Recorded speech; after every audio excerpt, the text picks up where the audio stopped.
Sa ulo ng ating mga nagbabagang balita. Ayon sa ulat na ibinahagi ng Bonsq PH, tuloy-tuloy ang progreso ng isa sa pinakamahalagang proyekto ng Philippine Air Force, ang karagdagang pagkuha ng mga S-70I Black Hawk helicopters. Kung iisipin, halos isang dekada na ring bahagi ng mga usapin sa modernisasyon ng sandatahang lakas ng bansa ang Black Hawk. At sa bawat hakbang ng pagbabayad at paglabas ng pondo, mas napapalapit ang katuparan ng ganitong programa.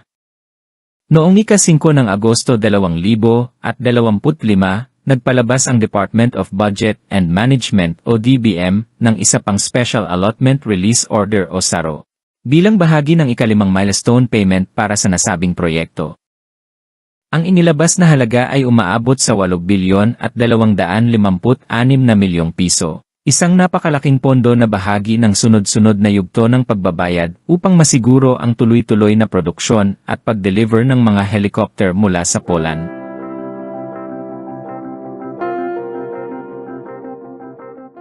Kung susuriin ang kabuang daloy ng pondo, malinaw na may sistematikong plano ang pamahalaan para sa proyektong ito. Nagsimula ito noong December 27, 2021, nang maglabas ng unang 1.6 billion pesos. Bilang paunang bayad. Sumunod dito ang ikalawang tranche ng pagbayad noong August 8, 2022 na may halagang 3.98 billion pesos. Kasunod ay ang ikatlong yugto ng pagbayad noong May 25, 2023 na nagkakahalaga ng 4.128 billion pesos. Pagkaraan nito, isa na namang malaking hakbang ng pagbayad ang isinagawa noong March 4, 2024 nang maglabas ang pamahalaan ng 8.256 billion pesos, bago ang pinakahuling bayad nitong August 2025, na kaparehong halaga. Sa kabuuan, nakapaglabas na ang pamahalaan ng 26.22 billion pesos, katumbas ng halos 82% ng kabuuang halaga ng proyekto.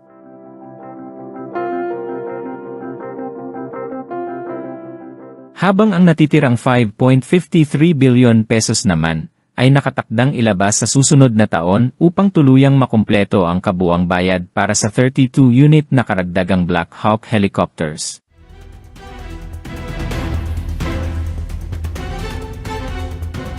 Kapansin-pansin na sa bawat yugto ng pagbabayad, mas lumilinaw ang direksyon ng Philippine Air Force tungo sa mas modernong fleet ng mga aircraft na inaasahang magpapalakas sa kakayahan ng bansa pagdating sa humanitarian missions, disaster response, at maging sa national defense.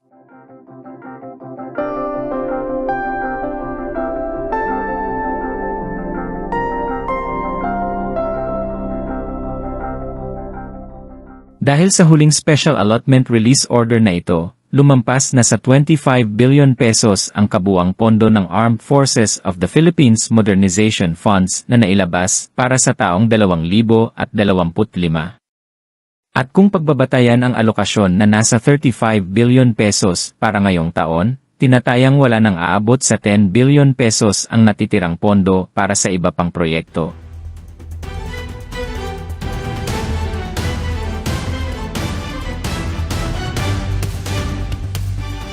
Ayon sa ating source na nagmumula sa Bonsq PH, dapat ring isaalang-alang na ang paunang bayad para sa mga bagong FA-50 Fighting Eagles ay hindi kinuha mula sa parehong pondo, kaya't mas maluwag pa ang naging paggalaw ng budget sa modernisasyon ng Air Force.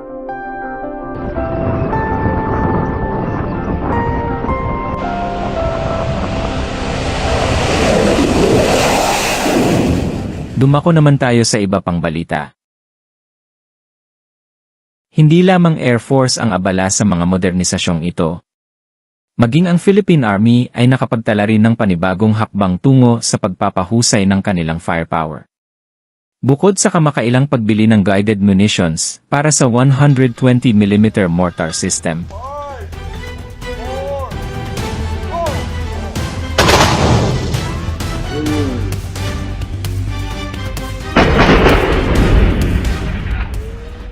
Inanunsyo rin na natapos na ang proseso ng pagbili ng precision-guided rounds para sa 150mm howitzer platforms.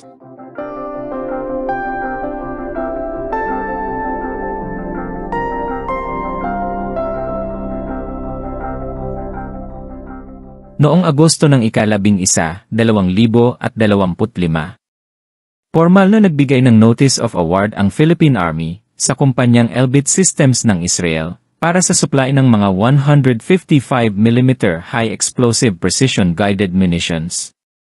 Ang naturang proyekto ay may approved budget for contract na hindi lalampas sa 248 milyong piso, kung saan ito ay nangangailangan ng hindi bababa sa 130 rounds. Ngunit base sa kasunduan, 100 rounds lamang muna ang ihahatid ng Elbit.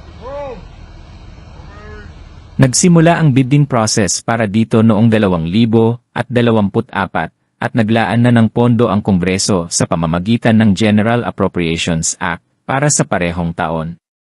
Nakasaad sa kontrata na dapat makumpleto ng Elbit Systems ang buong delivery sa loob ng 540 araw o katumbas ng 1 taon at 4 na buwan matapos maibigay ang opisyal na notice to proceed, kung saan inaasahang ilalabas sa mga susunod na araw.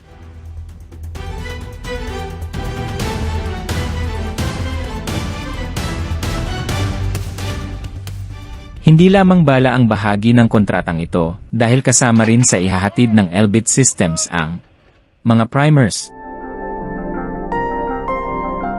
propelling charges, mga course correction guidance fuse kits, fuse setters para sa mga course correction guidance kits, mga cutaway training models ng bala, propellant, at course correction guidance fuse, at mga technical data sheets kasama ng mga software updates para sa fire control system.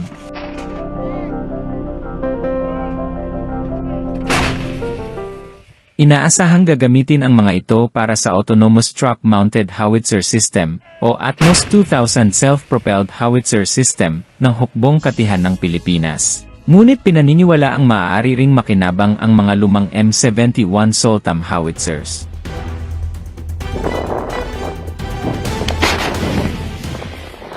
Ang mga bala namang ito ay pinaniniwala ang kabilang sa tinatawag na Silver Bullet ng Elbit Systems, isang guidance kit na maaaring ikabit sa karaniwang 155 artillery shells.